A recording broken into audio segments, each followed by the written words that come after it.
நான் எப்படி என்னுடைய ஹெச்பிஏஎன்சியை வந்து 9.7லேருந்து 6.2க்கு குறைச்சேன். இன்னும் வந்து நிறைய ட்ரை பண்ணிக்கிட்டு இருக்கேன் அப்படின்றது எல்லாமே நம்ம வீடியோஸில் நான் போட்டுக்கிட்டே இருக்கேங்க.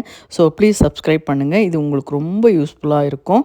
இப்போ வாங்க நம்ம வீடியோக்குள்ளே போகலாம். ஹாய், எல்லோரும் எப்படி இருக்கீங்க? நான் நல்லா இருக்கேங்க. இன்றைக்கி ஒரு அருமையான அரிசியில் ஒரு அருமையான பிரேக்ஃபாஸ்ட் தான் நம்ம பார்க்க போகிறோம்.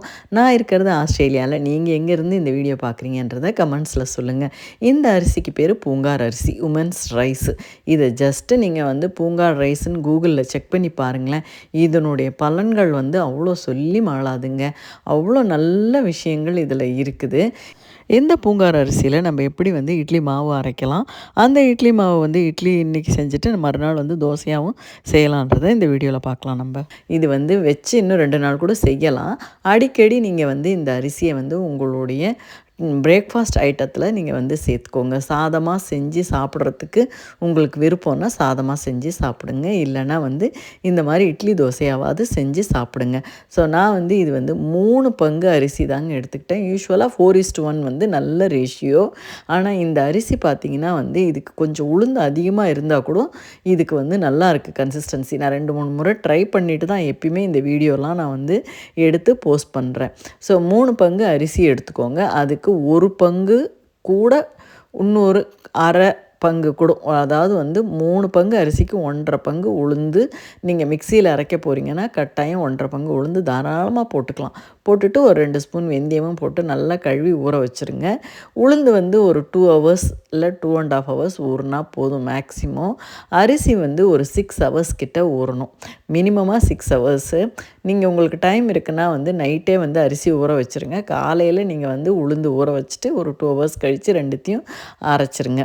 ஸோ ரெண்டையும் வந்து மாவை அரைச்சிட்டு நான் வந்து நமக்கு இங்கே மெல்பர்னில் வந்து மாவு புளிக்கவே புளிக்காதுங்க.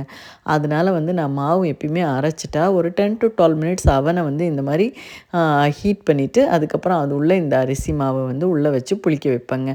நல்லா புசு புசுன்னு எப்படி மாவு பொங்கி வந்திருக்கு பாருங்களேன். நான் சொன்ன மாதிரி மாவு வந்து நான் நிறைய அரைக்கலை. யூஸ்வலாகவே வந்து நான் வந்து இட்லி மாவு தோசை மாவுலாம் ஒரு 2 நாள் 3 நாள் வர மாதிரி தான் அரைச்சிக்குவேன். அதுக்கு அடுத்தது மற்ற பிரேக்ஃபாஸ்ட்டுங்க, அதாவது வந்து மில்லட்ஸில் ஏதாவது பிரேக்ஃபாஸ்ட்டு செய்கிறது, அந்த மாதிரி நல்ல விஷயங்கள் சேர்த்துக்கிட்டே வரேங்க.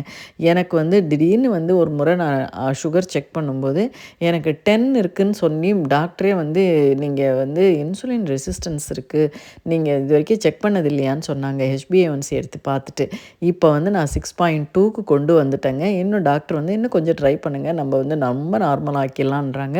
நான் பண்ண சேஞ்சஸ் எல்லாமே வீடியோவாக நான் கொடுத்துக்கிட்டே தாங்க இருக்கேன். அதில் முக்கியமான விஷயங்கள் இந்த மாதிரி நல்ல நல்ல அரிசி, நல்ல மில்லட்ஸுங்களை வந்து என்னுடைய சாப்பாட்டில் சேர்த்துக்கிட்டேன். ஸோ அதுதாங்க முக்கியமான விஷயம். நான் பண்ண சேஞ்சஸ், அதாவது வந்து லைஃப் ஸ்டைல் மாடிஃபிகேஷன்னு சொல்கிறாங்க இல்லைங்களா, அதில் நான் பண்ணது வந்து இந்த மாதிரி நல்ல அரிசிகள், அதாவது பாரம்பரிய அரிசி நம்ம ஊரில் வந்து ரொம்ப ஈஸியாக கிடைக்கும். இங்கே பார்த்திங்கன்னா ஒரு பூங்கார் அரிசி, இந்த அரிசி வந்து ஒரே 1 கிலோ இந்த பேக்கெட் வந்து எனக்கு $5.50, அதாவது கிட்டத்தட்ட வந்து ஒரு 350 ரூபாய்க்கு கொஞ்சம் கம்மிங்க. ஆனால் நம்ம ஊரில் வந்து நிச்சயமாக இவ்வளோ விலை இருக்காது. ஸோ உங்களுக்கு ஈஸியாக கிடைக்கும். நீங்கள் கட்டாயம் இந்த மாதிரி அரிசிகள் வந்து வாங்கி செஞ்சு நீங்கள் சாப்பிடுங்க. இட்லி பாருங்களேன் எவ்வளோ மெத்துன்னு வந்திருக்குன்னு சொல்லிட்டு, இதில் எந்த டேஸ்ட் டிஃப்ரென்ஸுமே இல்லைங்க. ஸோ நான் 2 சட்னி செஞ்சுட்டேன். கடலை சட்னி, திக்காக கடலை சட்னியும் வந்து கார சட்னி, 2 சட்னி செஞ்சேன். இந்த அரிசியை சாப்பிட்றது வந்து எவ்வளோ நல்லது அப்படின்னா, பிசிஓடி, பிசிஓஎஸ், மென்ஸ்ட்ரேஷன் ப்ராப்ளம் இருக்கிறவங்க, இன்னும் மாதவிடாய் சம்மந்தமான மற்ற ப்ராப்ளம்ஸ் எல்லாம் இருக்கிறவங்க, அதுக்கப்புறம் டயாபெட்டிக்கு இருக்கிறவங்க, ப்ரீ டயாபெட்டிஸு, இந்த மாதிரி இன்சுலின் ரெசிஸ்டன்ஸு, இந்த மாதிரி இருக்கவங்க எல்லாருமே இந்த அரிசியை வாங்கி, முக்கியமாக பெண்கள் வந்து வாங்கி யூஸ் பண்ணணுங்க. அதனால் வந்து இது வந்து உமன்ஸ் ரைஸ் அப்படின்றதுனால வீட்டில் இருக்க ஆண்களுக்கெல்லாம் இந்த அரிசியை கொடுக்கக்கூடாது அப்படின்லாம் ஒன்றும் இல்லைங்க. இது வந்து ரொம்ப நல்லது, எல்லாருமே சாப்பிட்லாம். நீங்கள் வந்து அந்த மாவு வந்து அரைக்கும் போதே பார்த்தீங்கன்னா ஒரு மாதிரி ரொம்ப இப்படி வந்து நம்ம ராகி களி இருக்குது பாருங்கள், அந்த மாதிரி ஆகும். ஸோ அதனால் நீங்கள் வந்து பயப்படாதீங்க. இது வந்து நீங்கள் ஆஸ் யூஷுவல் மாவு மாதிரி நல்லா புளிக்க வச்சு நீங்கள் இட்லி செய்யும்போது இட்லி நல்லா பந்தாக பெருசாக வருங்க. அதனால் மாவு வந்து இட்லியில் ஊற்றும்போது கொஞ்சம் கம்மியாகவே விடுங்க. நம்ம சாதாரணமாக இட்லி மாவு வைக்கிற அளவை விட ஒரு 2 ஸ்பூன் கம்மி கம்மியாக வைக்கிற மாதிரி ஒரு ஒரு இட்லியும் நீங்கள் செஞ்சீங்க அப்படின்னாலே நல்லா பெரிய பெரிய இட்லியாக அது வந்து ரொம்ப உப்பி நல்லா நல்லா ஸ்பாஞ்ச் மாதிரி வந்துடும். இப்போ நம்ம இந்த கடையில் நம்ம பார்த்த அந்த பாரம்பரிய அரிசி ட்ரெடிஷ்னல் ரைஸ்ன்னு சொல்கிறோம் இல்லைங்களா, அதெல்லாம் என்னென்னு பாருங்களேன். காட்டு யானம், பூங்கார் அரிசி, சீரக சம்பா, தூய மல்லி, ரத்தசாலி, மாப்பிள சம்பா, இந்த மாதிரி சொல்லிக்கிட்டே போகலாங்க. ஸோ இந்த கடைக்கு பேர் வந்து ஸ்ரீகுமரன் ஸ்டோர்ஸுங்க. இது டார்னிட் அப்படின்ற இடத்துல இருக்குது. ஸோ இந்த நான் என்னெல்லாம் வாங்கிட்டு வந்தேன், அதாவது இந்த பாரம்பரிய அரிசிகள் வாங்கிட்டு வந்தேன் அப்படின்றத இங்கே கொடுத்துருக்கேன் பாருங்கள். இதனுடைய விலைகளும் இங்கேயே இருக்குது.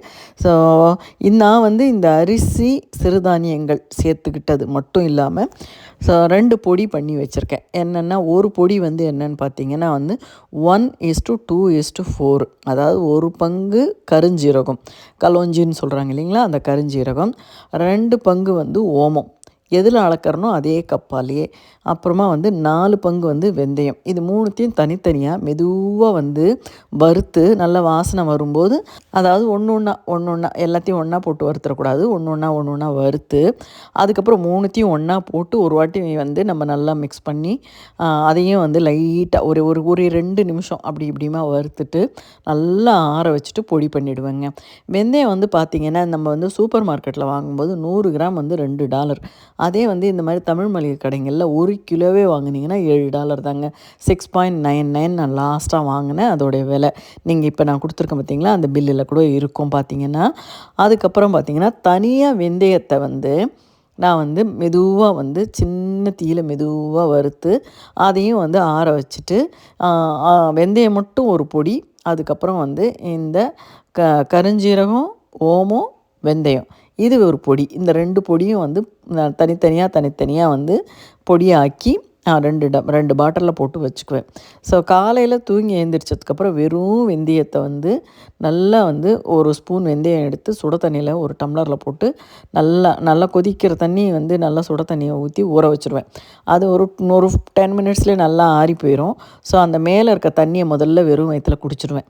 அதுக்கப்புறம் பார்த்திங்கன்னா கீழே இருக்க அந்த வெந்தயம் நல்லா வந்து சுட தண்ணி ஊற்றினது நல்லா உப்பி நல்லா மேலே இருக்கும். அதில் இன்னும் கொஞ்சோண்டு சுட தண்ணியை ஊற்றி நான் அதையும் குடிச்சிடுவேன்.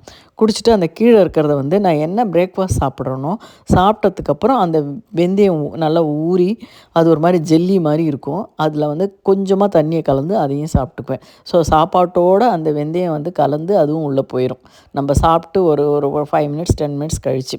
ஸோ நீங்கள் மாத்திரை போடுறதுனாலையும் இந்த வெந்தயத்தை குடிக்கிறதுனால எந்த டிஸ்டர்பன்ஸும் வராது. அதுக்கப்புறமா பார்த்திங்கன்னா வந்து நைட்டில் வந்து நான் வந்து தூங்க போகிறதுக்கு முன்னாடி அந்த ஓமம், கருஞ்சீரகம், வெந்தயம் வறுத்து பொடி பண்ணி வச்சுருக்கேன் இல்லைங்களா, அதில் கொஞ்சமாக ஒரு 1/2 ஸ்பூன் எடுத்து இதே மாதிரி சுட தண்ணி ஊற்றி வச்சுருவேன். அந்த சுட தண்ணி ஆறினோடனே நல்லா ஸ்பூனால் கலக்கிட்டு அதை அப்படியே குடிச்சிக்குவேன். இது என்ன இந்த பிளெண்டர்னு பார்த்தீங்கன்னா, இது வந்து ட்ரை பிளெண்டரு. இது நான் கோல்ஸில் தான் வாங்கினேன். ஸோ இது ரொம்ப யூஸ்ஃபுல்லாக இருக்கா அப்படின்னு கேட்டிங்கன்னா, எனக்கு நம்ம யூஸ்வலாக வந்து நம்ம டக்குன்னு நம்ம சட்னிக்குன்னு அரைக்கிற அந்த பிளெண்டரை எடுத்து யூஸ் பண்ணுறதுனால இது எனக்கு ரொம்ப வந்து நான் வந்து ரொம்ப யூஸ் பண்ணலை. ஸோ வந்து இது வந்து சுக்கு, மிளகு இதெல்லாம் உடைக்க யூஸ் ஆகுமா அப்படின்னு நான் இன்னும் செக் பண்ணலை. செக் பண்ணி பார்த்துட்டு நான் நிச்சயமாக அதோடய ரிவ்யூ சொல்கிறேன். அப்போ நீங்கள் வேணும்னா நீங்கள் வந்து கோல்ஸில் இது இருந்ததுன்னா செக் பண்ணுங்கள். இது வந்து ஒரு ஆஃபரில் அங்கே போட்டிருந்தாங்க, அந்த பெஸ்ட் ப்ரைஸ்ன்ற இடத்துல இருந்ததுன்னு சொல்லிட்டு நான் வாங்கிட்டு வந்திருந்தேன். இந்த பொடிங்கெல்லாம் இப்போ நான் இதில் தான் பண்ணேன். ஆனால் வந்து நல்ல மாவு மாதிரி ஆக மாட்டேங்குதுன்றதுனால ஒரு 5-6 வாட்டி போட்டு அரைக்க வேண்டியதாக இருக்குது. நம்ம சேனலில் எப்பயுமே இந்த மாதிரி ஒரு நல்ல இன்ஃபர்மேஷன் தாங்க இருக்கும். லைஃப் இன் ஆஸ்திரேலியான்னு சொல்லிட்டு ஆஸ்திரேலியாவில் எங்களுக்கு இருக்கக்கூடிய ப்ராக்டிக்கல் லைஃப்பை பற்றி தான் நான் வந்து சொல்லிக்கிட்டே இருக்கேன். ஸோ தயவுசெய்து யாருக்காவது உங்களுக்கு ஆஸ்திரேலியா வரத்துக்கு இருக்கிறாங்க, உங்கள் ஃப்ரெண்ட்ஸ் அண்ட் ஃபேமிலி யாருக்காவது வந்து யூஸ்ஃபுல்லாக இருக்கும்னா இந்த வீடியோவை கட்டாயம் அவங்களுக்கு ஷேர் பண்ணுங்கள். முக்கியமாக பெண்களுக்கு ஷேர் பண்ணுங்கள். அவங்களுக்கு இந்த பூங்கார் அரிசி பற்றி தெரிஞ்சுக்கிறது ரொம்ப முக்கியம். அதனால் வந்து நீங்கள் வந்து சப்ஸ்கிரைப் பண்ணுறது உங்களுக்கு யூஸ்ஃபுல்லாக இருக்கும், எனக்கு அது மோட்டிவேஷனாக இருக்குங்க. நம்ம சேனலுக்கு சப்ஸ்கிரைப் பண்ணியிருக்க அனைத்து நல்ல உள்ளங்களுக்கும் மிகப்பெரிய நன்றிங்க. தேங்க்ஸ் ஃபார் வாட்சிங். தேங்க்யூ.